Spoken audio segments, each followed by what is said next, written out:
Warahmatullahi wabarakatuh. Alhamdulillahi ala ihsani wa syukru lahu ala taufiqihi wa amtinani wa asyhadu an la ilaha illallah wahdahu la syarika lahu ta'ziman li sya'ni wa asyhadu anna Muhammadan abduhu wa rasuluhu da'ila ridwani. Allahumma salli alaihi wa ala alihi wa ashabihi wa ikhwani. Para mirsa yang dirahmati Allah Subhanahu wa taala, pada kesempatan yang bahagia ini kita melanjutkan bahasan kita tentang kisah Dzulqarnain, dan kita sudah selesai kemarin dari kisah Dzulqarnain, dan selanjutnya kita membahas ayat-ayat berikutnya dalam surat Al-Kahfi. Telah kita sampaikan pada pertemuan kemarin, setelah Dzulqarnain membangun sad atau radem, yaitu dinding yang menghalangi Ya'juj dan Ma'juj, sehingga mereka famasta'u ayyadhharu wa mastata'u lahu naqaba, mereka tidak mampu untuk manjat dinding tersebut karena licin. Kemudian famastata'u lahu naqaba, lebih sulit lagi ya. Oleh karenanya di situ sebagian ulama mengatakan Allah membedakan antara famasta'u dengan famastata'u, ada tambahan ta yang menunjukkan ada tambahan kegiatan, artinya lebih sulit mereka melubangi lagi daripada mereka memanjat. Intinya mereka mengalami kesulitan sehingga mereka tidak bisa keluar dari tembok tersebut. Kemudian Dzulqarnain berkata, "Hadza rahmatum mir rabbi." Ini adalah rahmat dari Rabbku. Artinya apa yang kalian lihat, apa yang aku lakukan, ya perkara yang menakjubkan, ya bagaimana membangun dinding yang megah dengan teknologi yang canggih. Ini semua hanyalah rahmat dari Rabbku. Ya. Sama sekali Dzulqarnain tidak menyandarkan perbuatan tersebut kepada dirinya sedikit pun, tidak ada. Tidak ada merasa bangga, tidak ada merasa angkuh, tidak ada merasa ujub sedikit pun. Dan kita lihat pada ayat-ayat sebelumnya, ya, Dzulqarnain sering mengatakan Rabbi, Rabbi, Rabbi, Tuhanku, Tuhanku, Tuhanku, ya.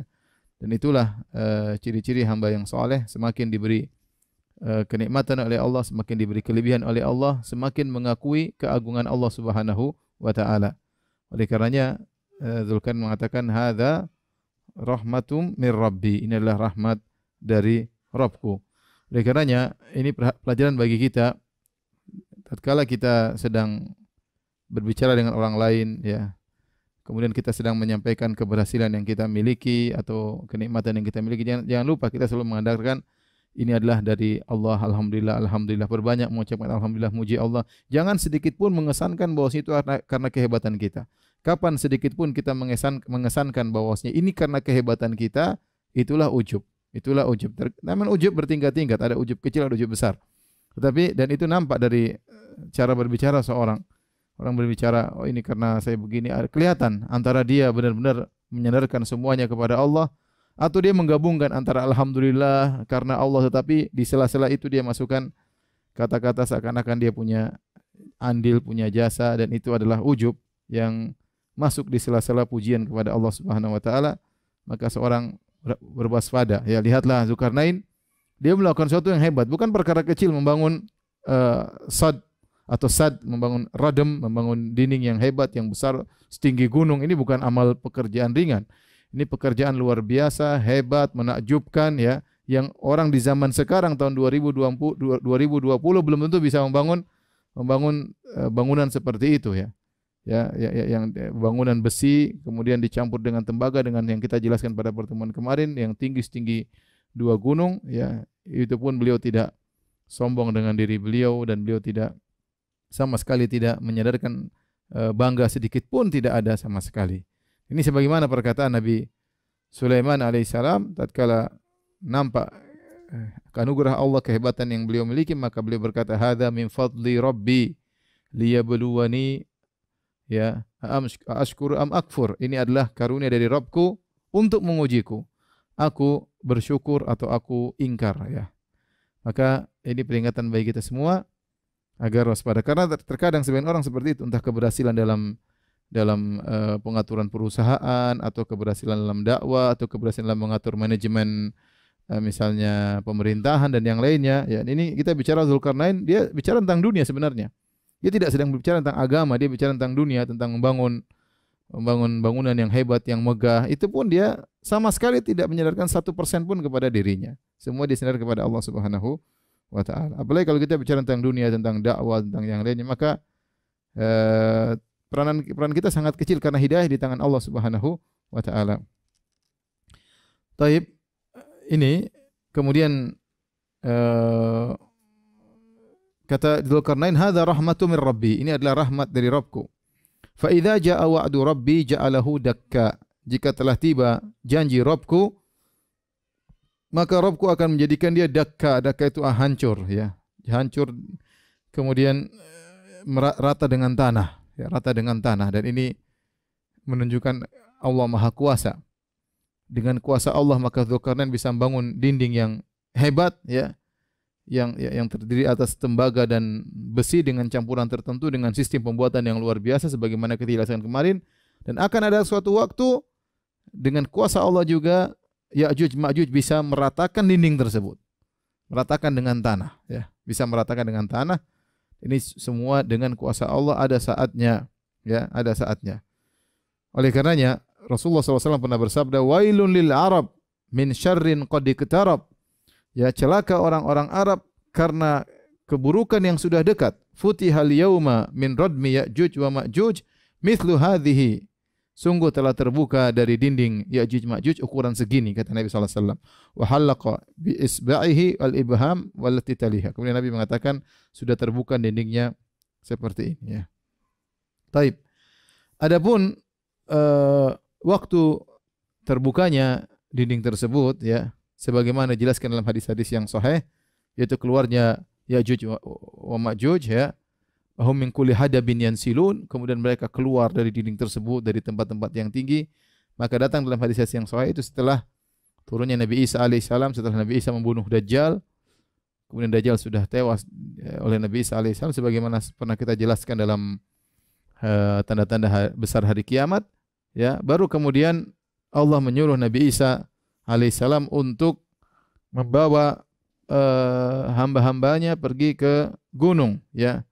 Kata dalam hadis, ya, Allah berkata, mewahyukan kepada Nabi Isa alaihissalam, inni qad akhrajtu ibadan li la yadani li ahadin li qitalihim, la yadani li ahadin bi qitalihim. Sungguhnya aku telah mengeluarkan makhluk-makhlukku, kata Allah, itu Ya'juj Ma'juj. La yadani li ahadin bi qitalihim, tidak seorang pun yang bisa mengalahkan mereka, enggak bisa. Ya, Dajjal masih bisa dikalahkan oleh Nabi Isa. Ini kata Allah enggak ada yang bisa mengalahkan mereka. Ya'juj Ma'juj enggak ada yang bisa mengalahkan mereka. Hebat luar biasa. Ya, ditinjau mereka bengis dan ditinjau dari jumlah mereka yang sangat banyak, ya. Bayangkan di zaman Dzulkarnain mereka sudah inna Ya'juj wa Ma'juj mufsiduna fil ard. Mereka melakukan kerusakan, pembantaian, pembunuhan di zaman Dzulkarnain ribuan tahun yang lalu. Ya, mereka sudah bengis sejak zaman itu, ya. Di akhir zaman menjelang hari kiamat kata Allah, inni qad akhrajtu ibadan li la yadani li ahadin bi qitalim. Aku telah mengeluarkan makhluk-makhlukku yang tidak seorang pun mampu untuk mengalahkan mereka. Kemudian kata Allah Subhanahu wa taala, faharriz ibadi ila tur. Wahai Isa, ya, maka bawalah hamba-hambaku ke gunung. Maka kemudianlah keluarlah Ya'juj dan Ma'juj, ya. Kemudian mereka melakukan kerusakan, tidaklah mereka menemukan suatu kecuali mereka basmi. Kemudian mereka jumlahnya sangat banyak sampai mereka melewati suatu lautan, masuk yang bagian depan, minum air laut tersebut, penghujung sudah selesai, air laut tersebut habis karena begitu banyak mereka, ya. Bahkan dengan sombongnya mereka mengatakan, laqad qatalna min man fil ard halumma naqtul man fis sama. Kata mereka dengan sombongnya, kita sudah selesai membunuh seluruh penghuni bumi, semuanya sudah mereka bunuh. Enggak ada persangkaan mereka, seluruh manusia mereka telah bunuh. Halumma naqtul man fis sama. Marilah kita bunuh orang-orang di atas langit atau makhluk yang di atas langit. Fayarmuna nusyabahum ila samai fayarduha Allahu ta'ala alaihim makhdubatan daman. Maka mereka pun mengarahkan panah-panah mereka ke atas, ke langit. Mereka menganggap mereka sedang membunuh makhluk di langit, malaikat atau yang lainnya. Kemudian mereka panahkan, begitu balik panah-panah tersebut penuh dengan darah-darah, tipuan dari Allah Subhanahu wa taala, sehingga mereka menyangka mereka telah berhasil membunuh makhluk langit. Padahal enggak kena apa-apa, enggak ada yang kena, ya. Mungkin kena ada ayam guling, tapi ini seluruh, bayangkan, seluruh panah mereka semuanya berlumuran darah. Tipuan, ya, sehingga mereka di puncak-puncak kesombongan. Tatkala mereka di puncak-puncak kesombongan, maka Allah Subhanahu wa taala, ya, mengirimkan mereka semacam ulat naghaf, ya, seperti ulat yang mengenai di leher-leher onta, kemudian mengenai leher-leher mereka, fayusbihuna mautan ka mauti nafsin wahidah. fayusbihuna farsa, maka mereka tiba-tiba tergeletak mati seluruhnya. Ya. Kemudian akhirnya Nabi Isa alaihissalam kemudian berdoa lagi kepada Allah Subhanahu wa taala, ya, setelah Ya'juj Ma'juj binasa, maka kemudian Allah mengirim semacam burung yang kemudian mengangkat tubuh-tubuh mereka, burung yang banyak angkat tubuh-tubuh mereka dibuang ke lautan. Setelah tubuh-tubuh mereka dibuang di lautan, ternyata baunya masih tersisa di atas muka bumi. Jumlah mereka banyak ya, jumlah mereka banyak, entah dikumpulkan entah berapa banyak, entah berapa miliar, wallahu alam. Intinya mereka banyak banget. Kemudian akhirnya Nabi Isa berdoa kepada Allah, maka dikirimkanlah hujan yang banyak sekali, sehingga membersihkan bekas-bekas darah mereka, bekas-bekas bau bangkai mereka, ya. Kemudian akhirnya hilanglah semua bekas-bekas mereka. Sampai disebutkan saking banyaknya mereka, ya, kaum muslimin setelah mereka tewas seluruhnya, ya, masih tersisa panah-panah mereka, kemudian busur-busur mereka digunakan oleh kaum muslimin selama 7 tahun untuk bakar-bakar, ya, untuk masak, untuk ini, menunjukkan yang mereka tinggalkan berupa busur dan panah sangat banyak. Ini menunjukkan jumlah mereka dengan jumlah yang sangat banyak.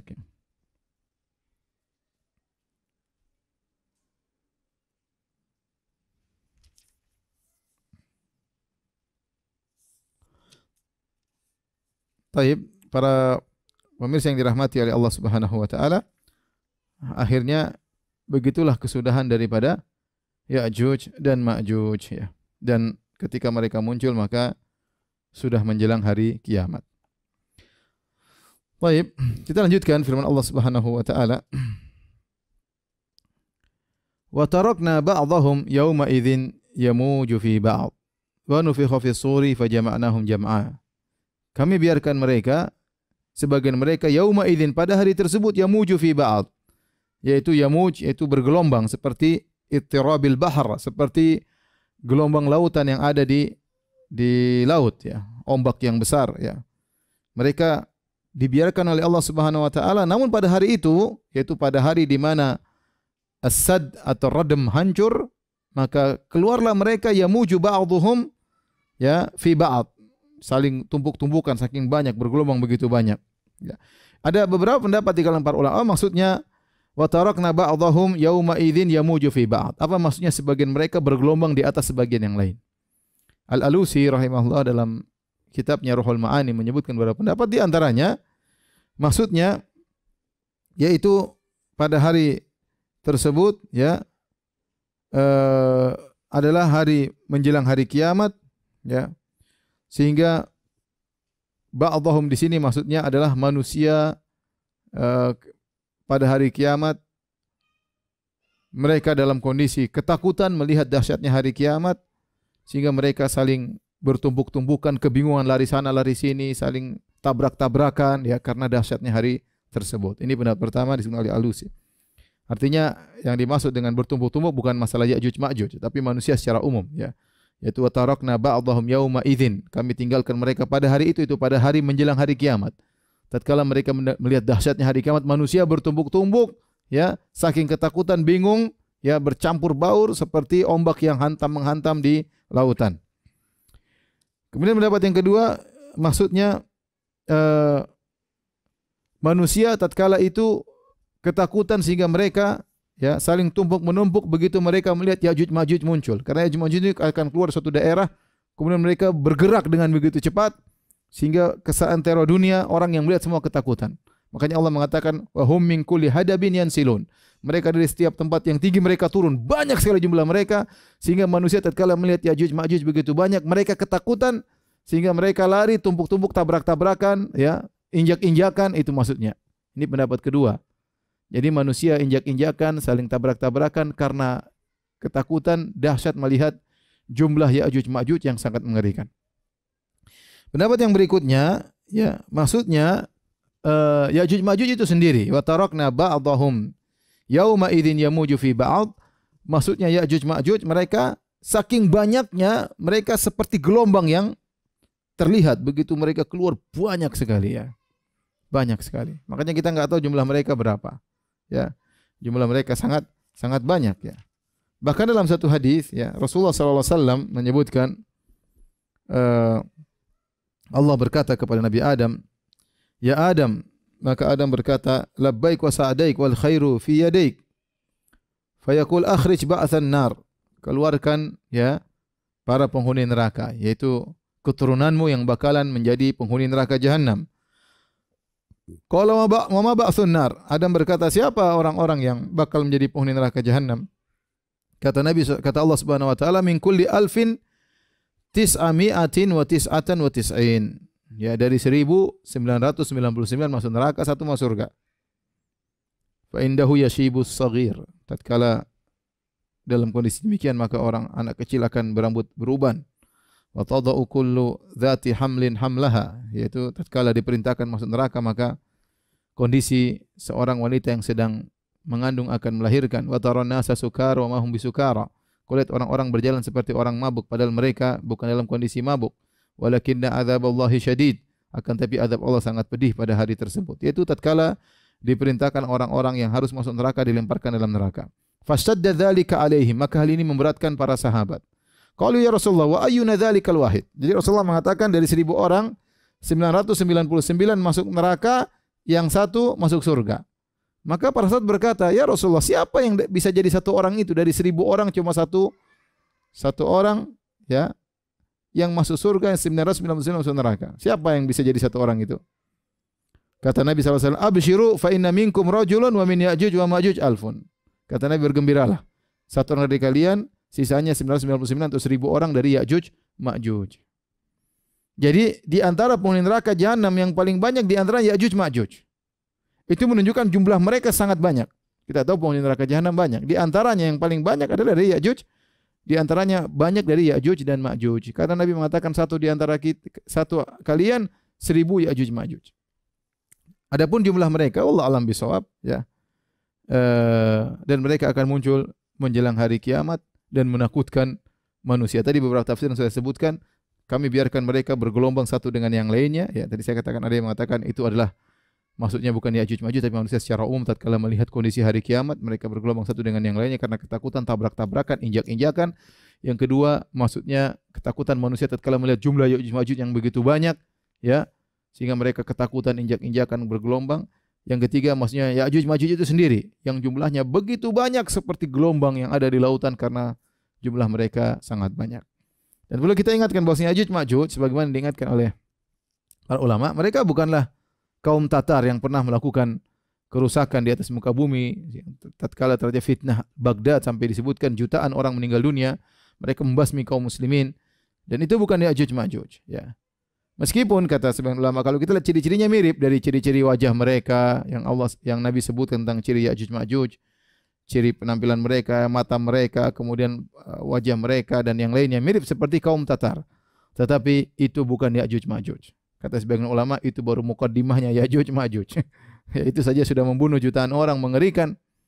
Bagaimana kalau Ya'juj Ma'juj yang muncul yang begitu sadis dan begitu mengerikan? Mereka sekarang sedang terkurung, ada saatnya mereka nanti keluar. Taib, kata Allah Subhanahu wa taala, "Wa nufikha fis suri fajama'nahum jam'a." Maka ditiupkanlah sangkakala pada hari tersebut, yaitu sangkakala yang kedua, ya, sangkakala yang pertama buat orang meninggal, kemudian sangkakala kedua manusia semua dibangkitkan. Fajama'nahum jam'a, maka kami kumpulkan mereka seluruhnya. Nufikha fis sur, yang yatawalla nafkhas sur, yang mengatur urusan meniup sangkakala adalah malaikat Israfil dengan kesepakatan para ulama. Israfil. Makanya Nabi SAW menyebutkan 3 malaikat utama tatkala Nabi membaca doa istiftah ya dalam salat malamnya. Doa istiftah banyak ya. Di antaranya Nabi dalam salat malam beliau doa istiftah dengan doanya Allahumma rabba Jibril wa Mikail wa Israfil fatiras samawati wal ardi alimul ghaibi wasyahada dan seterusnya. Nabi mengatakan ya Allah rabba Jibril wa Mikail wa Israfil. Ya Allah Tuhannya Jibril, Mikail dan Israfil. Kenapa dikhususkan 3 malaikat ini? Kata para ulama, karena 3 malaikat ini berkaitan dengan masalah kehidupan. Jibril alaihissalam berkaitan dengan kehidupan hati.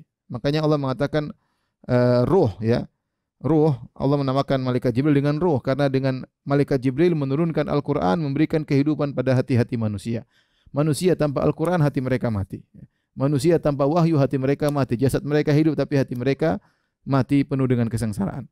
Kemudian malaikat Mikail berkaitan dengan kehidupan apa? Karena malaikat Mikail berkaitan dengan hujan, pengaturan hujan sehingga hujan tersebut menumbuhkan tumbuhan di atas muka bumi.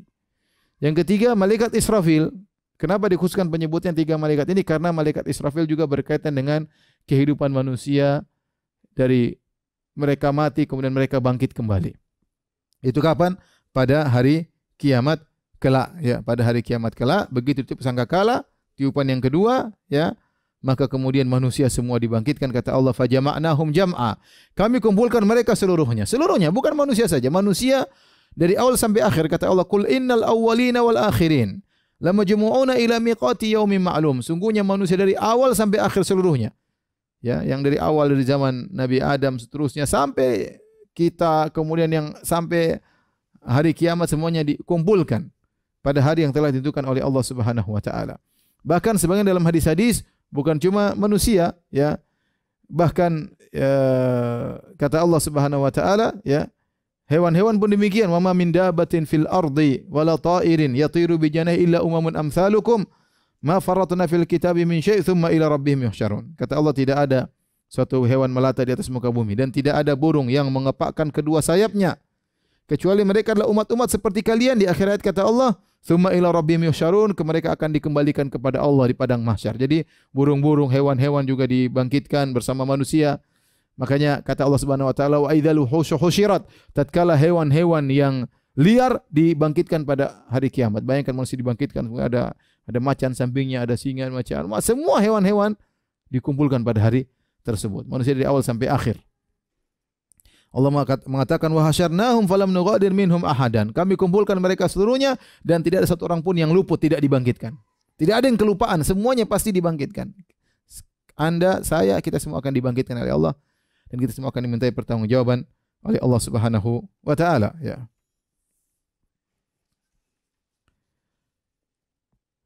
Adapun manusia tatkala dibangkitkan, ya, kita tahu Allah Subhanahu wa taala setelah ditiupkan sangkakala, maka Allah turunkan hujan, ya.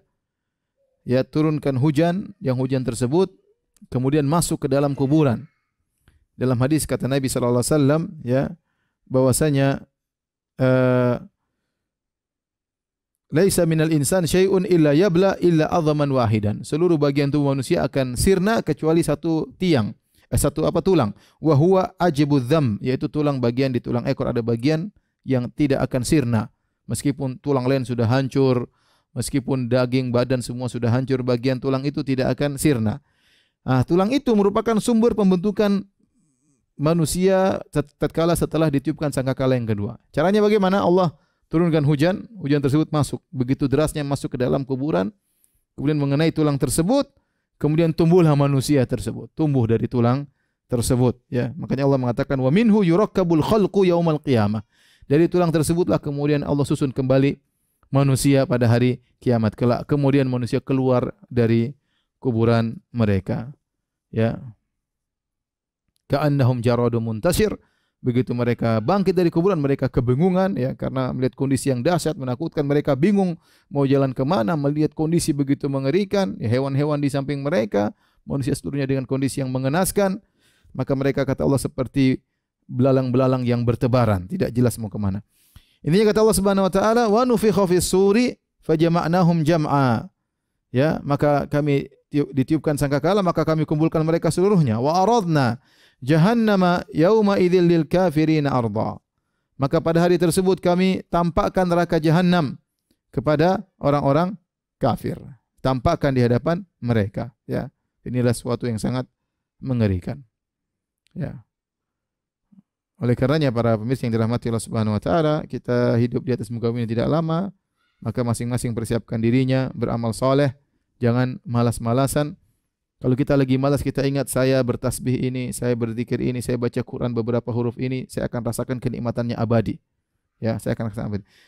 Seorang malas misalnya salat 2 rakaat, yakinlah 2 rakaat ini pasti dia akan merasakan balasannya abadi di akhirat. Ya. Saya nggak usah bicara jauh-jauh. Misalnya saya bilang, ente kalau sholat 2 rakaat, saya kasih teh abadi. Kapan ente minta, teh selalu tersedia di depan Anda. Kira-kira orang mau tidak sholat 2 rakaat, pasti sholat. Meskipun cuma dapat teh, secangkir teh. Tapi kapan dia pingin, pasti hadir. Mau jam 5 subuh, mau jam 3 malam, mau jam kapan saja dia ingin, di dunia Allah kasih. Nah kita kalau sholat 2 rakaat, Allah akan terutama sebelum subuh, khairu minad dunya wa ma fiha, Allah akan berikan kenikmatan lebih baik dari dunia dan seisinya. Kenikmatan tersebut kita enggak tahu apa, tapi 2 rakaat yang kita lakukan ini akan ada hasilnya dan itu kita akan rasakan kenikmatan tersebut abadi. Maka jangan malas-malasan, mumpung kita masih ada nyawa, masih ada nafas, selama kita ada waktu, gunakan yang bermanfaat karena tidak ada yang sia-sia di sisi Allah Subhanahu wa taala. Meskipun kita hanya mengatakan subhanallah bihamdi subhanallah azim. Ya karena kalau kita sudah meninggal selesai, tinggal totalan sudah enggak ada lagi, kita sudah enggak bisa lagi beramal soleh. Maka Allah mengatakan wa aradna jahannama yauma idzil lil kafirina arda. Maka kami tampakkan ya pada hari tersebut neraka jahanam kepada orang-orang kafir. Siapa mereka? Alladzina kanat a'yunuhum fi ghita'in an dzikri, ya. Yaitu orang-orang yang mata mereka ya tertutup, dikasih penutup an dzikri, dari mengingatku. Wa kanu la yastati'una sam'a, dan mereka tidak mampu untuk mendengar. Mereka tidak mampu untuk mendengar. Perhatikan di sini. Apa maksudnya mata mereka tertutup dan apa maksudnya mereka tidak mampu untuk mendengar? Allah tidak mengatakan mereka buta dan tuli, tidak. Tapi mereka melihat tapi ada tutupan. Mereka mendengar tapi mereka tidak mampu mendengar. Maksudnya apa? Pandangan mereka dan pendengaran mereka tidak mereka manfaatkan untuk beriman kepada Allah Subhanahu wa taala. Ya. Oleh karenanya ada khilaf di kalangan para ulama. Ada yang mengatakan maksud dari ayat ini yaitu mereka malas untuk beriman. Mereka mendengar tentang Islam, mereka enggak mau dengar. Mereka sudah bertetangga dengan orang Islam, mereka dengar ayat-ayat Allah, mereka tidak mau dengar, enggak mau mereka. Ya, la yastati'una sama, mereka tidak mampu untuk mendengar, tidak kuat, malas. Misalnya mereka mengatakan, di Islam terlalu banyak aturan. Di Islam terlalu banyak haram-haram, kalau saya masuk Islam susah. Mereka enggak mau dengar. Ya, mereka enggak mau mendengar. Mereka depan mereka kebenaran mereka menepis, tidak mau melihat, ya. Itu maksudnya. Jadi penglihatan mereka ada, pendengaran mereka ada, tapi mereka tidak mau gunakan untuk beriman kepada Allah Subhanahu wa taala, untuk mendengar ayat-ayat Allah, untuk melihat ayat-ayat Allah Subhanahu wa taala. Seperti firman Allah Subhanahu wa taala, "Wa laqad dzara'na li jahannama katsiran minal jinni wal insi lahum qulubun la yafqahuna biha wa lahum adhanun la yasma'una biha wa lahum a'yunun la yubsiruna biha ulaika kal an'ami bal hum adall. Ulaika humul ghafilun." Kata Allah Subhanahu wa taala, sungguh kami telah penuhi neraka jahanam dengan banyak manusia dan jin. Mereka punya hati, mereka tidak gunakan untuk berfikir ayat-ayat Allah. Mereka punya telinga, tidak digunakan untuk mendengar ayat-ayat Allah. Mereka punya mata, tidak digunakan untuk melihat ayat Allah. Mereka itu sesat, ya. Mereka seperti binatang ternak, bahkan lebih sesat, dan mereka orang-orang yang lalai. Artinya apa? Ini tafsiran pertama. Mereka tidak mau mendengar. Padahal mereka mampu kalau mereka mau, tapi mereka tidak mau. Ya, mereka tidak mau sampai dikatakan seakan-akan tidak mampu untuk mendengar, tidak mampu untuk melihat. Padahal mampu, tapi enggak mau. Ada orang seperti gini, enggak mau. Menutup mata, istilah kalau bahasa kita, menutup mata, menutup telinga. Padahal dia bisa dengar dan dia bisa melihat. Yang kedua, maksudnya yaitu Allah sudah menutup hati mereka, ya. Sehingga kalau mereka pun mendengar di hadapan mereka, mereka sudah melihat, sudah depan mata mereka pun mereka tidak bisa beriman. Kenapa? Sudah ditutup, ya, oleh Allah Subhanahu wa taala akibat kekufuran yang mereka kerjakan. Berbuat kekufuran, akhirnya mata mereka tertutup, telinga mereka tertutup, mereka tidak bisa melihat dan mereka tidak bisa mendengar. Kemudian Allah Subhanahu wa taala berfirman, "Afahasibal ladzina kafaru ay yattakhidhu ibadi min duni awliya inna a'tadna jahannama lil kafirina nuzula." Apakah orang-orang kafir mereka menyangka bahwasanya mereka mengambil hamba-hambaku selainku sebagai wali-wali mereka, penolong-penolong mereka. Inna a'tadna jahannama lil kafirina nuzula. Sungguhnya kami telah menyiapkan neraka jahanam bagi orang-orang kafir sebagai hidangan bagi mereka. Nuzula ada dua pendapat yang disebutkan, yaitu hidangan atau tempat tinggal bagi mereka. Pertama di sini Allah Subhanahu wa taala berfirman, "Afa hasibal ladzina kafaru ayattakhidhu ibadi." Apakah orang kafir menyangka mereka akan mengambil hamba-hambaku selainku sebagai penolong-penolong mereka? Di sini ada khilaf di kalangan para ulama. Firman Allah ibadi, ya, ayat takhidhu ibadi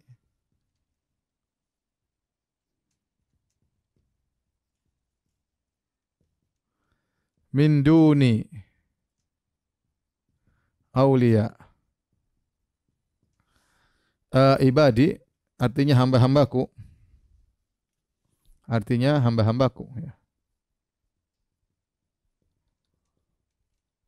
Nah, hamba-hambaku di sini apakah dia idhafahnya? Ini kan mudhaf ilaih, hamba-hambaku. Hamba-hambaku. Apakah dia idhafah li tasyrif, ya? Amla. Untuk pemuliaan, disandarkan kepada Allah untuk pemuliaan.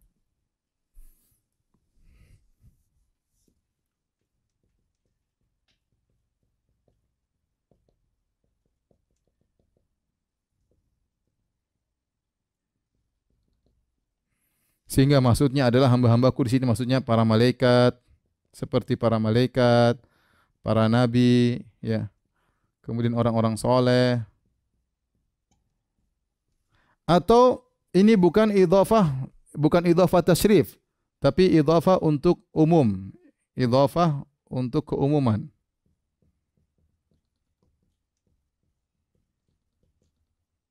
Yaitu hamba-hambaku seluruhnya, dalam kurung hamba-hambaku seluruhnya.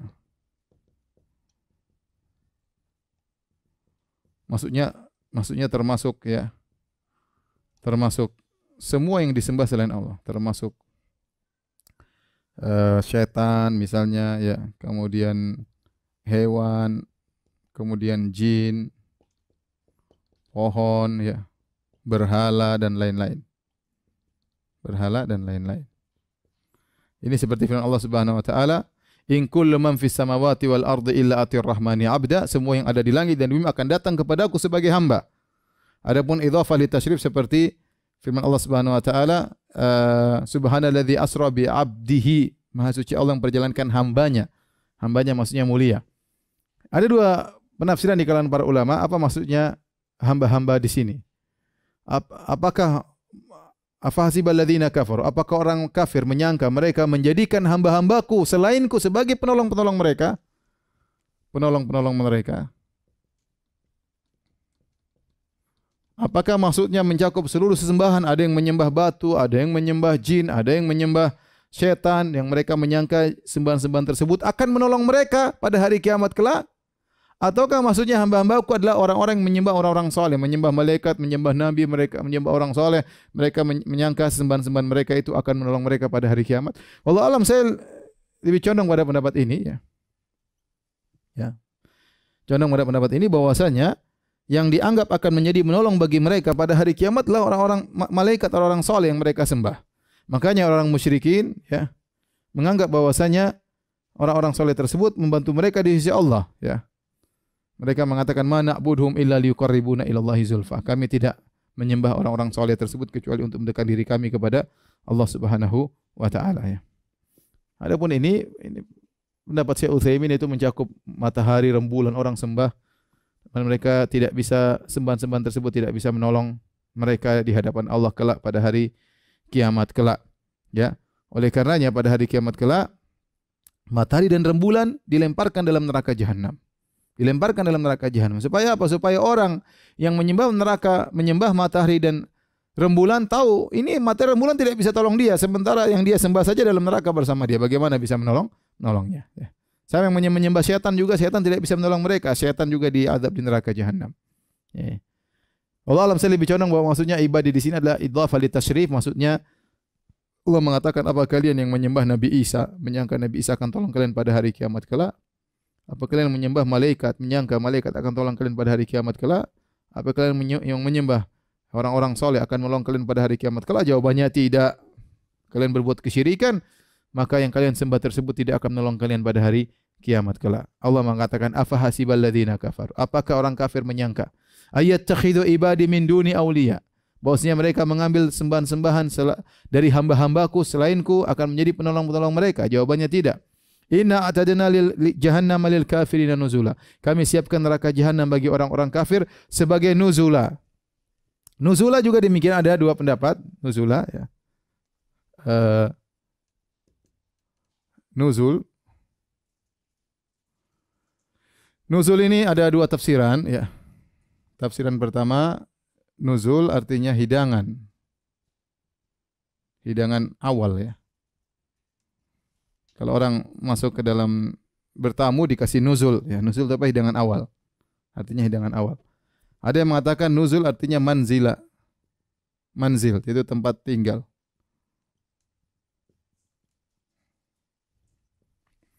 Artinya ini maknanya tidak bertentangan. Ada yang mengatakan maksudnya inna atadna, wahai orang kafir, sungguhnya kami siapkan hidangan bagi kalian berupa neraka jahanam. Kalian masuk akan dikasih hidangan, di balik hidangan tersebut masih banyak hidangan-hidangan lain yang lain. Jadi Allah Subhanahu wa taala mengungkapkan hidangan dalam rangka tahakum, yaitu mengejek mereka. Sehingga orang-orang kafir. Sehingga Allah menamakan siksaan sebagai hidangan awal. Ini pendapat nuzul. Pendapat yang kedua maksudnya kami jadikan neraka jahanam sebagai tempat tinggal kalian. Ini kalau ini jelas ya. Neraka jahanam sebagai tempat tinggal. Dan dua-duanya tidak ada pertentangan, dan ini sering tafsir namanya ikhtilaf tanawwu, yaitu khilaf tapi tidak bertentangan. Artinya Allah menjadikan neraka jahanam sebagai tempat tinggal mereka, dan Allah kasih siksaan juga, siksaan pembuka, hidangan pembuka, setelah itu akan ada siksaan yang lebih mengerikan setelah itu dan seterusnya. Makanya Allah mengatakan dalam Al-Qur'an, "Falan nazidakum illa adzaba." Kami tidak akan tambahkan kecuali azab. Jadi azab mereka bertambah-tambah. Hidangan kedua, terus siksaan tidak terputus-putus. Sebagaimana ada nuzul di surga, ada hidangan di surga yang kenikmatan bertambah-tambah, demikian juga di neraka jahanam ada hidangan pembuka, yaitu maksudnya siksaan pembuka, dan kemudian bertambah-tambah. Kemudian Allah mengatakan, "Qul hal nunabbi'ukum bil akhsarina a'mala." Maukah katakanlah kepada mereka, hal nunabbi'ukum, maukah kami kabarkan kepada kalian bil akhsarina a'mala, tentang orang-orang yang paling merugi amalan mereka. Siapakah orang-orang yang paling merugi amalan mereka? Ya. Kita tahu semua orang merugi. Allah berfirman, "Wal 'asr innal insana lafi khusr." Sungguhnya manusia seluruhnya dalam kerugian. Siapa yang tidak rugi? Yang memenuhi 4 persyaratan. Illal ladzina amanu wa amilus solihat wa tawassaw bil haqq wa tawassaw bis sabr. Orang beriman, beramal soleh, saling menasihati dalam kebaikan, dan saling menasihati dalam kesabaran. Kalau tidak memenuhi persyaratan 4 ini, maka dia masih rugi. Orang beriman saja tidak beramal soleh, masih rugi, di neraka. Orang beriman beramal soleh, tetapi tidak saling menasihati dalam kebaikan, masih merugi. Orang beriman beramal soleh, kemudian saling menasihati dalam kebaikan, tidak menasihati dalam kesabaran, juga merugi. Yang benar-benar terlepas dari kerugian yang memenuhi 4 persyaratan ini. Allah mengatakan innal insana lafi khusr. Sungguhnya manusia dalam kerugian. Allah tidak mengatakan innal insana la khasirun. Sungguhnya manusia rugi, tapi Allah mengatakan sungguhnya manusia dalam kerugian, yaitu seakan-akan kerugian meliputi dia dari segala sisi. Bagaimana cara dia keluar dari dekapan kerugian tersebut? Dia lakukan 4. Alladzi amanu, beriman, wa amalus solihat, beramal soleh, wa tawassaw bil haq, saling menasihati dalam kebaikan, wa tawassaw bis sabr, saling menasihati dalam kesabaran. Ini harus kita lakukan, ikhwan, seluruhnya. Kita bukan cuma iman, amal soleh, nasihati. Ada orang salah kita tegur, ada orang melakukan kesyirikan kita tegur, orang melakukan kebid'ahan kita tegur. Kemudian kita bersabar dalam berdakwah, sabar dalam menjalani takdir Allah. Ya, harus saling menasihati agar kita bisa selamat daripada kerugian tersebut. Dan watawasau, saling. Jangan kita mencukupkan diri kita sendiri, tidak boleh. Yang penting saya urusan orang bukan urusan saya, enggak. Kita saling menasihati di antara kaum muslimin. Yang tidak memenuhi 4 persyaratan ini, maka dia rugi. Nah, rugi ini bertingkat-tingkat. Orang rugi masuk neraka bertingkat-tingkat. Yang tidak menjalankan 4 ini, maka dia termasuk rugi. Nah, rugi ini juga bertingkat-tingkat. Yang paling rugi yang mana? Ini yang maksudnya dalam ayat ini. Qul hal nunabbi'ukum bil akhsarina a'mala. Katakanlah wahai Muhammad kepada mereka, maukah kami kabarkan kepada kalian tentang orang yang paling merugi dari orang-orang yang rugi banyak? Siapa orang paling rugi? Allah jelaskan, alladzina dhalla sa'yuhum fil hayatid dunya wa hum yahsabuna annahum yuhsinuna sun'a. Yaitu orang-orang yang mereka sesat di dunia, amal mereka sesat, Namun mereka menyangka mereka telah melakukan amal yang terbaik. Ini orang paling merugi. Ada orang rugi, dia tahu dia memang dunia kacau, ya, dia pelaku maksiat, ya, saya tahu saya rugi. Sejak di dunia tahu dia rugi karena dia melakukan maksiat, dia korupsi misalnya, dia merampok, dia berzina. Tapi ada orang yang dia di dunia merasa dia soleh, ternyata dia merugi. Ini orang paling rugi karena di dunia merasa hebat, merasa soleh, merasa benar, ternyata di akhirat dia justru masuk neraka jahanam. Makanya ini dalil bahwa tidak semua orang sesat merasa dia sesat. Perhatikan, tidak semua orang sesat merasa dia sesat. Kalau Allah menghukumi dia sesat, meskipun dia merasa benar, tetap aja sesat. Lihat saja orang-orang ahlul kitab sekarang, orang-orang Nasara. Berapa jumlah mereka? Miliaran, lebih banyak daripada orang Islam mungkin. Mereka merasa mereka benar. Mereka merasa kita sesat. Mereka merasa kita domba-domba yang sesat. Ya, mereka merasa mereka benar, bahwasanya mereka akan masuk surga. Ya, mereka merasa demikian. Apalagi dosa mereka sudah ditebus oleh Nabi Isa misalnya, keyakinan mereka merasa benar. Tapi apakah perasaan itu membuat mereka selamat? Tidak, justru mereka yang paling merugi. Oleh karenanya banyak ahli tafsir mengatakan siapakah orang paling merugi? Yaitu ahlul kitabain, Yahudi Nasrani. Yang mereka merasa mereka orang yang paling hebat, ternyata mereka masuk neraka jahanam. Yahudi merasa dia adalah yang paling hebat. Yahudi. Ya, mereka merasa hanya dia yang masuk surga, yang lain enggak. Nasara juga merasa. Kita sudah beriman kepada Nabi Isa, yang tidak beriman kepada Nabi Isa tidak mendapatkan jaminan keselamatan. Mereka merasa benar dan mereka menamakan yang lain domba-domba yang sesat. Tetapi ternyata mereka neraka jahanam.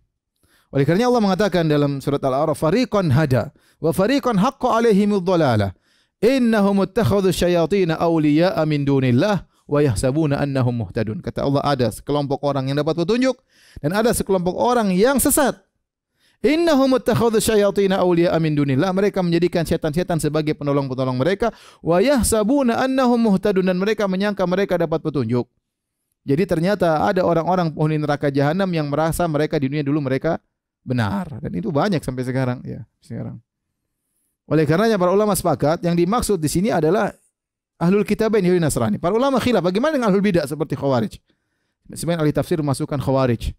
Karena Khawarij juga merasa mereka beriman, bahkan mereka mengkafirkan di luar mereka. Bahkan puasa mereka lebih bagus daripada puasa para sahabat, salat mereka lebih bagus daripada salat para sahabat. Wajah mereka pucat karena begitu banyak ibadah dan banyak salat malam, banyak puasa. Tetapi kata Nabi, hum kilabu ahlin nar, mereka anjing-anjing penghuni neraka jahanam. Apakah Khawarij masuk dalam ayat ini? Ya, khilaf di kalangan para ulama. Semua mengatakan iya masuk. Meskipun tidak seperti Yahudi sekarang, mereka tidak sampai pada derajat kafir. Sebenarnya mengatakan tidak masuk. Ayat ini berkaitan dengan orang kafir. Ya. Apakah Khawarij masuk dalam ayat ini atau tidak? Tapi kita katakan kesalahan mereka Khawarij sejenis dengan kesalahan Yahudi Nasrani. Yaitu sama-sama merasa benar ternyata salah. Sama-sama merasa benar ternyata salah. Ya. Banyak orang sekarang beribadah dengan perasaan, beribadah dengan akal, dia tidak mau beribadah dengan keinginan Allah dan Rasulnya. Ya. Tapi dia beribadah, dia bikin agama sendiri, kemudian dia cari dalil untuk stempel ibadah yang dilakukan dengan stempel dalil. Pada dasarnya itu ibadah keinginan dia sendiri. Kita beribadah sesuai dengan kehendak Allah dan Rasulnya, bukan kehendak pribadi, ya, bukan kehendak diri sendiri. Taib. Jadi inilah orang-orang yang paling merugi, di antaranya Yahudi Nasara, ya, yang mereka merasa mereka benar, ternyata mereka masuk neraka jahanam. Oleh karenanya Ibnu Katsir menyebutkan riwayat dari Umar bin Khattab dalam tafsir Al-Ghasyiyah, ketika Umar melihat seorang pendeta yang sudah tua, Umar menangis.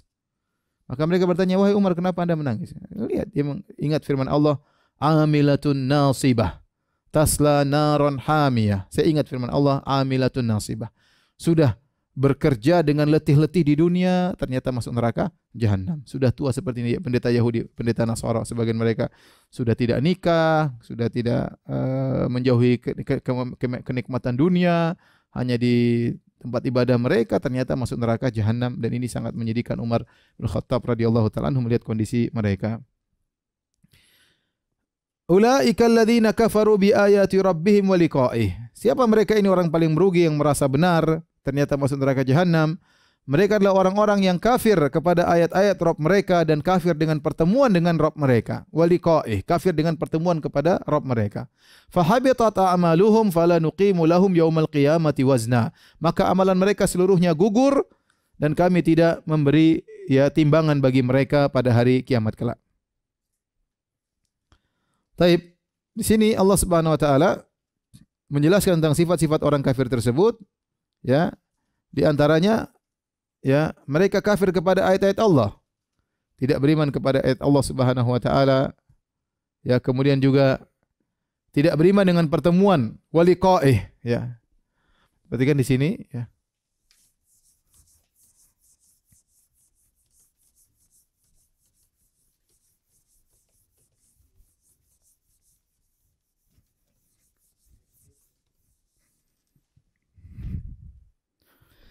Allah mengatakan wa liqa'ih.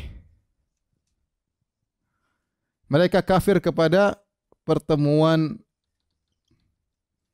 dengan Allah, dengan Rabb mereka, pertemuan dengan Rabb mereka.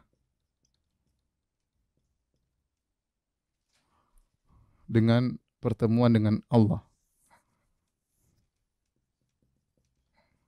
Nah, apa maksud dengan pertemuan dengan Allah ini? Apa maksudnya? Pertemuan, apa maksudnya?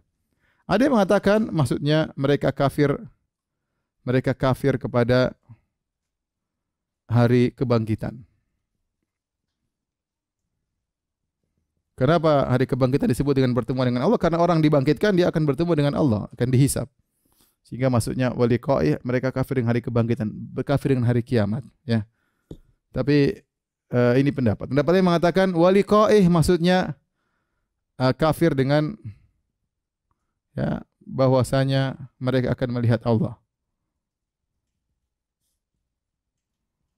Mereka akan melihat Allah. Karena bertemu dengan Allah melazimkan melihat Allah Subhanahu wa taala. Ini pendapat, tapi intinya mereka adalah orang-orang kafir yang kafir kepada ayat Allah. Kata Allah, fahabitat a'maluhum, maka gugurlah amal perbuatan mereka. Artinya mereka beramal. Habitat a'malum berarti mereka beramal soleh. Mereka beramal soleh. Yahudi Nasrani mereka beramal, ya. Kita lihat orang Yahudi kalau baca Taurat, wing-wing, mereka beramal, ya. Mereka amal, ya. Orang Nasara juga demikian, ya. Mereka beramal, ya. Namun habitat, amal mereka semua gugur, tidak ada faedahnya. Karena mereka syirik kepada Allah, percuma. Orang syirik mau amal sak gunung, tidak ada faedahnya, ya. Ya. Kata Allah Subhanahu wa taala, "Qadimna ila ma amilu min amalin faja'alnahu haba'an manthura." Ya, kami datangkan amal mereka pada hari kiamat kelak, amal begitu banyak, faja'alnahu haba'an manthura, kami jadikan seperti debu yang berterbangan, tidak ada nilainya. Mereka lihat, amal kita hancur lebur. Kenapa? Karena mereka syirik. Fala nuqimu lahum yaumal qiyamati wazna, maka kami tidak tegakkan timbangan kepada mereka. Apa maksudnya ini? Fala nuqimu lahum yaumal qiyamati wazna.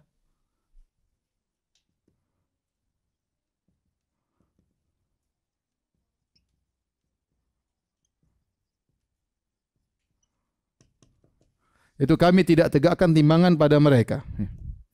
Ya, kami tidak tegakkan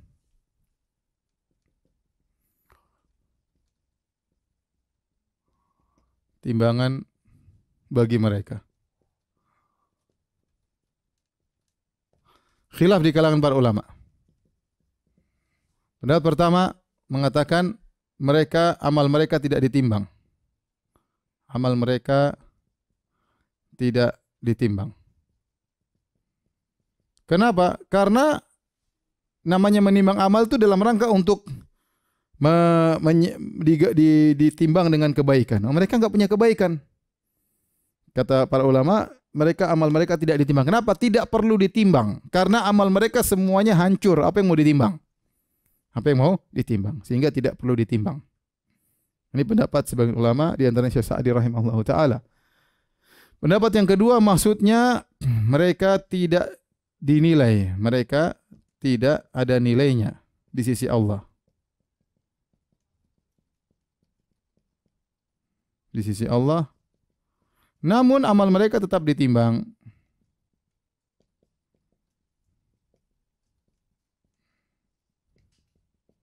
Ini pendapat Syekh Utsaimin rahimahullahu taala, ya. Pendapat Syekh Utsaimin rahimahullahu taala antara guru dan murid, ya. Guru punya pendapat tidak perlu ditimbang dalam tafsirnya. Syekh Utsaimin dalam tafsirnya lebih condong bahwasanya amal orang kafir pun ditimbang. Ditimbang buat apa? Ditimbang untuk mengetahui derajat mereka di neraka karena Allah Maha Adil. Meskipun mereka kafir, amal mereka tetap ditimbang untuk mana tahu yang masuk neraka jahanam. Dan saya lebih condong pada pendapat ini karena Allah Subhanahu wa taala berfirman, "Faman khaffat mawazinuhu fa ummuhu hawiyah." Barang siapa yang timbangan kebaikannya ringan, lebih berat timbangan keburukannya, timbangan kebaikannya ringan, lebih berat timbangan keburukan. Fa ummuhu hawiyah, maka tempatnya neraka jahanam. Wa ma adraka ma hiya narun hamiyah. Jadi Allah bercerita tentang orang kafir juga masuk neraka dan ditimbang juga. Contohnya lagi dalam ayat yang lain, ya faman thaqulat mawazinuhu faulaika fi jahannama khalidun, ya. Faman khaffat mawazinuhu faulaika fi jahannama khalidun. Ya, kata Allah dalam surat Al-Mu'minun, ya.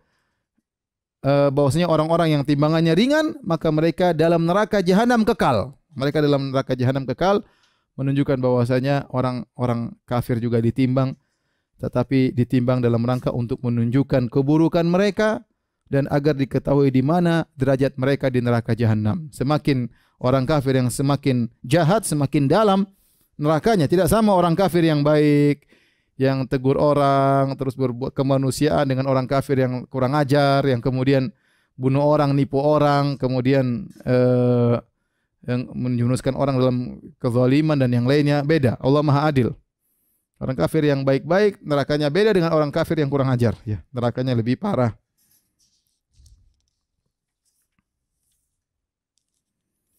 Taib. Allah Subhanahu wa taala berfirman, ya. Dzalika jazaohum jahannamu bima kafaru wattakhadhu ayati wa rusuli huzwa. Inilah balasan kepada mereka, yaitu neraka jahanam. Bima kafaru, karena mereka telah kafir. Bukan cuma itu, wattakhadhu ayati wa rusuli huzwa. Mereka tidak hanya cukup kafir, bahkan wattakhadhu ayati wa rusuli huzwa. Mereka menjadikan ayat-ayatku dan rasul-rasulku sebagai bahan ejekan. Allah sebutkan ada sekelompok orang kafir yang bukan cuma kafir doang. Kafir terus diam begitu, enggak. Kafir menang, enggak. Kafir tapi ngejek ayat-ayat Allah, ngejek Rasulullah sallallahu alaihi wasallam. Ini lebih parah lagi. Saya bilang tadi kafir bertingkat-tingkat. Ada kafir yang menang tapi kafir. Ada kafir yang ngejek ayat-ayat Allah, ngejek Al-Qur'an, ngejek hadis-hadis Nabi, kemudian ngejek Rasulullah sallallahu alaihi wasallam. Ini lebih parah lagi. Mereka tentunya lebih parah lagi neraka jahanam, ya. Makanya Allah sebutkan di antara sifat orang musyrik, kata Allah, wa idza ra'aka alladziina kafaru iyattakhidunaka illa huzwa. Ahadza alladzi ba'atha Allahu rasula in kada la yudhilluna an alihatina laula an sabarna 'alaiha. Jika orang-orang kafir melihat engkau wahai Muhammad, mereka mengatakan iyattakhidunaka illa huzwan. Sungguhnya mereka menjadikan engkau hanyalah sebagai ejekan-ejekan. Ahadza alladzi ba'atha Allahu rasula. Mereka mengatakan, orang ini jadikan rasul Muhammad ini. Ini kau orang yang jadikan rasul, apa enggak ada rasul yang lain? Kok Muhammad jadi rasul? In kada la yudhilluna an alihatin. Hampir Muhammad ini menyesatkan kita dari sembahan-sembahan kita. Laula an sabarna alaihi, kalau kita tidak sabar. Jadi mereka menjadikan Rasulullah SAW sebagai ejekan-ejekan. Kemudian Allah berfirman tentang para penghuni surga. Kata Allah Subhanahu wa taala, "Innal ladzina amanu wa amilus solihati kanat lahum jannatul firdausi nuzula." Sungguhnya orang yang beriman dan beramal saleh. Jadi masuk surga harus beriman dan beramal saleh. Kanat lahum jannatul firdausi nuzula. Bagi mereka surga firdaus sebagai hidangan bagi mereka atau tempat tinggal mereka. Tolong hapus.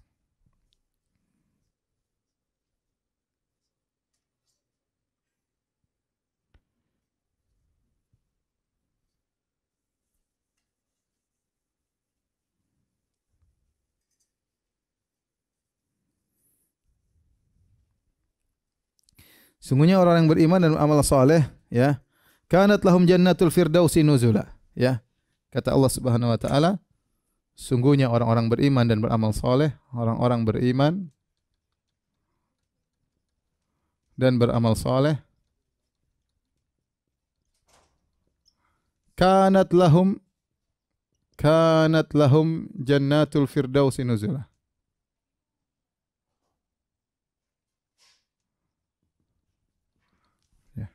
Bagi mereka surga firdaus. Di sini kanat itu menunjukkan masa lalu. Masa lalu. Jannatul firdaus, jannat surga-surga, taman-taman. Firdaus sebagai hidangan bagi mereka. Baik. Tapi pertanyaan, kenapa Allah mengatakan kanat? Allah tidak mengatakan akan bagi mereka surga. Kanat ini menunjukkan telah. Maka ini ada dua tafsiran. Maksudnya, apa maksudnya? Ada yang mengatakan maksudnya kanat yaitu sudah ditetapkan di Lauhil Mahfuz.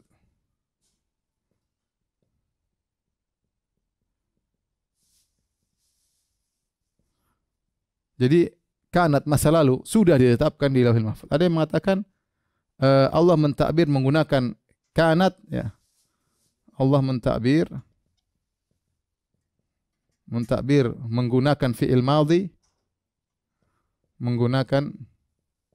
madhi, past, ya. Past, ya. Dalam kurung past. Untuk memastikan bahwasanya mereka pasti dapat surga, bahwasanya mereka pasti masuk surga. Dan ini salah satu metodologi Allah tatkala ingin mentakbir sesuatu yang pasti, terkadang Allah menggunakan fi'il madhi, seakan-akan terjadi, padahal belum. Tetapi ini salah satu metodologi dan ini keindahan bahasa Arab. Allah mengungkapkan masa depan dengan fi'il past, dengan fi'il madhi. Untuk apa? Untuk memastikan bahwasanya sesuatu yang pasti tidak usah diragukan lagi. Ya. Kemudian pertanyaan berikutnya, Jannatul Firdaus. Bukankah kita tahu Firdaus adalah surga tertinggi? Ya, kata Nabi sallallahu alaihi wasallam, "Fa idza sa'altumullah fas'aluhul firdaus." Nabi SAW kalau mengatakan kalau minta kepada Allah, mintalah surga Firdaus. Sungguhnya dia adalah surga yang tertinggi. Ya. Lantas, apakah maksudnya seluruh orang beriman pasti dapat surga Firdaus? Ini timbul pertanyaan. Ini kan sungguhnya yang beriman beramal soleh. Kanat lahum jannatul firdausi nuzula. Mereka akan mendapati surga Firdaus. Berarti semua masuk surga Firdaus. Lalu kita buat apa surga yang bertingkat-tingkat? Maka ini banyak tafsiran di kalangan para ulama. Ada yang mengatakan bahwasanya orang beriman ini adalah orang-orang yang spesial, maksudnya ini orang yang khusus spesial, sehingga yang iman mereka tinggi sehingga mereka pasti dapat surga Firdaus. Ada yang mengatakan maksudnya surga-surga yang meliputi Firdaus. Kalau imannya rendah berarti surga-surga yang meliputi apa? Firdaus. Ada yang mengatakan Firdaus ini juga bisa dimaksudkan adalah surga, tetapi yang paling tinggi itulah yang paling berhak disebut dengan surga Firdaus. Firdaus pun bertingkat-tingkat. Wallahu a'lam bishawab, ya, tapi ini intinya khilaf di kalangan para ulama tentang surga-surga tersebut, ya. Allah jadikan surga-surga tersebut sebagai hidangan bagi mereka. Kanat lahum jannatul firdausi nuzula khalidina fiha la yabghuna anha hiwala, ya.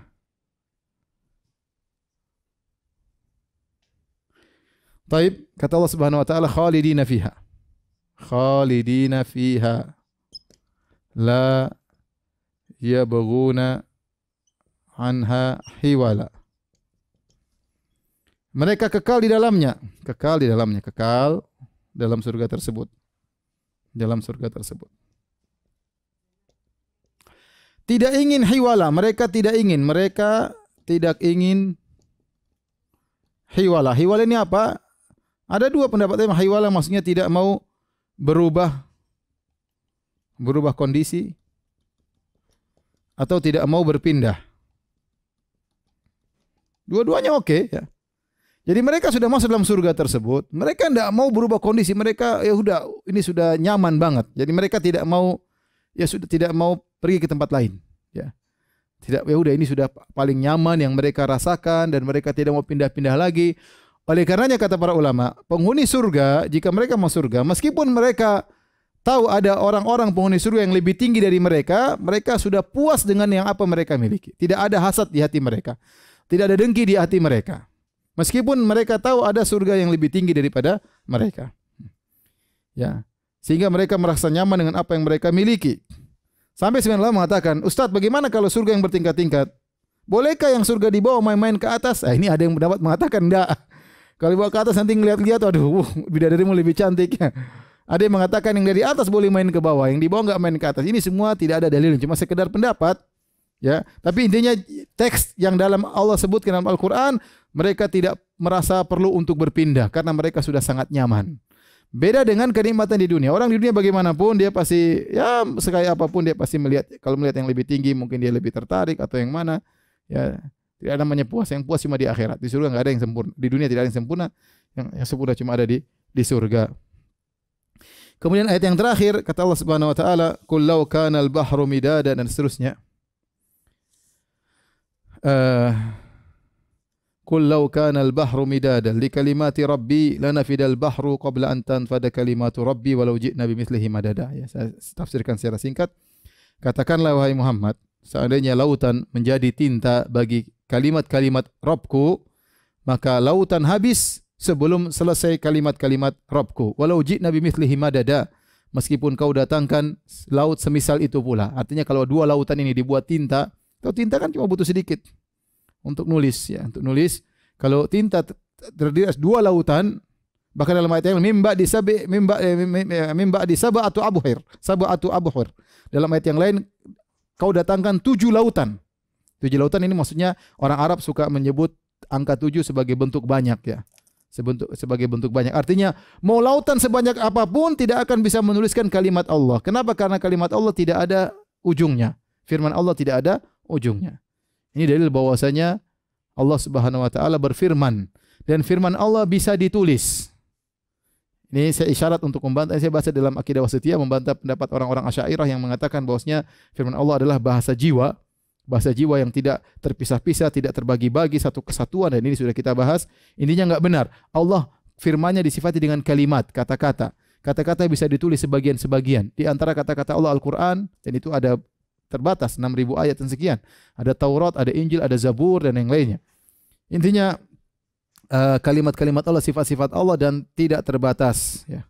Makanya di antara doa kita, a'udzu bikalimatillahi tammah. Aku berlindung dengan kalimat Allah, dengan sifat Allah. Kemudian Allah tutup firman-Nya, "Faman kana yarju liqa'a rabbih. Qul innama ana basyarun mithlukum." Katakanlah aku ini manusia seperti kalian. Rasulullah SAW disuruh mengabarkan aku manusia seperti kalian. Artinya aku tidak tahu ilmu gaib. Oleh karena sebagian ulama menyebutkan tentang tafsir ayat ini, sebab nuzulnya itu orang-orang musyrikin bertanya kepada Nabi, kok kamu tidak tahu ilmu gaib? Maka Allah suruh Nabi jawab, "Qul innama ana basyarun mithlukum." Aku seperti kalian manusia, tidak tahu ilmu gaib. Ya, kalau Allah tidak kasih tahu, aku tidak tahu. Yuha ilayya, hanya saja aku spesial, aku rasul, Allah kasih tahu wahyu. Kalau Allah tidak kasih wahyu, aku tidak tahu apa-apa. Ya. Qul la amliku li nafsi naf'an wala dharran illa ma syaa Allah, law kuntu a'lamul ghaiba lastakthartu minal khair. Dalam surat Al-A'raf Allah katakan, wahai Muhammad katakanlah, kalau saya tahu ilmu gaib, saya akan melakukan banyak kebajikan dan wa ma masani yasu, dan aku tidak akan ditimpa dengan kemudaratan. Nabi tidak tahu ilmu gaib. Makanya Nabi terkena kemudaratan tatkala perang Uhud, terluka dan lainnya. Ya, Nabi tidak tahu banyak hal. Tapi Nabi tahu sebagian ilmu gaib yang Allah kasih tahu. Ana basyarun mithlukum, aku manusia seperti kalian. Dan di antara bukti manusia seperti manusia, Nabi adalah manusia seperti kita. Hanya saja dia seorang rasul, tentu diberi keistimewaan, diberikan mukjizat yang lainnya. Tapi hukum asalnya Nabi seperti manusia yang lain. Kecuali dalil yang menunjukkan ada perbedaan. Makanya Nabi makan, kita makan. Nabi kita lapar, Nabi juga lapar. Kita buang hajat, Nabi SAW juga buang hajat. Kita letih, lelah, tidur, Nabi juga letih, lelah, tidur. Kita menikah, Nabi juga menikah. Kita punya anak, Nabi juga punya anak. Kita sakit, Nabi juga sakit. Kita meninggal, Nabi juga meninggal. Ya, ya, innaka mayyitun wa innahum mayyitun. Kau akan meninggal wahai Muhammad dan mereka juga akan meninggal, kata Allah Subhanahu wa taala. Allah menurunkan nabi dalam bentuk manusia, bukan malaikat, agar kita bisa contohi. Ya, agar kita bisa contohi. Kalau ternyata Rasulullah adalah sosok yang seperti kata orang, tidak ada bayangannya, tubuhnya keluar cahaya, ya gimana kita mencontohi Nabi sallallahu alaihi wasallam? Tidak buang hajat, terus gimana cara belajar istinja? Ya, kalau kemudian tidak nikah, tidak punya anak, terus gimana? Ya, makanya yang benar Rasulullah SAW seperti kita, hanya saja diberi kelebihan, diberi mukjizat sebagai pembeda antara dia dengan manusia biasa. Yuha ilayya annama ilahukum ilahu wahid. Diwahyukan kepadaku Tuhan kalian cuma satu. Faman kana yarju liqa'a rabbi, barang siapa yang ingin bertemu dengan Allah, ingin melihat wajah Allah, ingin merasakan puncak kelezatan melihat wajah Allah, falyamal amalan salihan, maka hendaknya dia beramal saleh. Wala yusyrik bi ibadati rabbih ahada, dan janganlah dia berbuat syirik dalam ibadahnya kepada seorang pun. Banyak ahli tafsir mengatakan maksudnya jangan kau riya tatkala kau beribadah. Ayat ini banyak ahli tafsir membawakannya khusus untuk riya. Ya. Falyamal amalan saleh. Kau ingin melihat wajah Allah pada hari kiamat, falyamal amalan salihan, maka kerjakanlah amal saleh, wala yusyrik, dan janganlah seorang melakukan kesyirikan bi ibadati rabbi ahada, yaitu mensekutukan selain Allah kepada siapapun, yaitu jangan berbuat riya, jangan berbuat riya. Maka seorang waspada, ya, pahalanya besar melihat wajah Allah Subhanahu wa taala, namun tantangannya juga berat. Seorang berusaha ikhlas, tidak mencari pujian sama sekali. Ya. Kita jiwa ini lemah, ingin dipuji, ingin pamer-pamer sedikit, ingin sebut-sebut sedikit, agar diakui, agar disanjung-sanjung, agar dihormati. Maka seorang ingin melihat wajah Allah, maka berusaha tidak berbuat syirik. Berbuat syirik, segera istighfar kepada Allah Subhanahu wa taala. Orang yang kita cari pujian mereka pada hari kiamat tidak bisa menolong kita sama sekali. Ya, dipuji-puji kita di dunia setinggi langit tidak ada faedahnya, ya, tidak ada faedahnya. Tapi demikian saja kajian kita. Alhamdulillah kita selesai dari surat Al-Kahfi. Insyaallah kita lanjutkan pada kajian yang lain pada pertemuan besok, ya. Subhanakallah bihamdik asyhadu an la ilaha illa anta astaghfiruka wa atubu ilaik. Assalamualaikum warahmatullahi wabarakatuh.